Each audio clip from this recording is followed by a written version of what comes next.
యానికి అధిపతి అయినటువంటి ఈ భార్గవరెడ్డి ఇతను ఈ ప్రద్యుమ్నతో పాటు నిర్వహించినటువంటి కంపెనీ ఏదైతే ఉందో అందులో ఒక డైరెక్టర్గా ఉన్నాడు.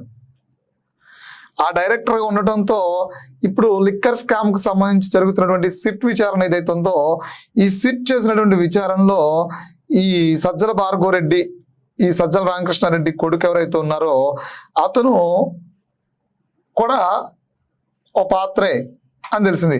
ఏం చేశారంటే వీళ్ళు మనీ లాండరింగ్, మనీని బ్లాక్ మనీని వైట్ గా మార్చడానికి ఈ కంపెనీని వాడుకున్నారనేది ఆ రోజు ఆ కథనం రాసినటువంటి ఆ పత్రిక ఆ రోజు ఆ కథనం రాసింది. ఆ కథనంతో ఈ సజ్జల రామకృష్ణారెడ్డి బయటకు వచ్చాడు. సో అది ఓవరాల్ గా విషయం. ఎందుకంటే ఆ కథనం రాయకపోతే ఈ సిట్ చేసినటువంటి విచారణలో ఈ భార్గవరెడ్డి అనేటువంటి ఈ స్కామ్ లో లేకపోతే ఇతను బయటకు వచ్చి ఇప్పుడు మాట్లాడేవాడు కాదు. ఎందుకంటే చాలా కాలం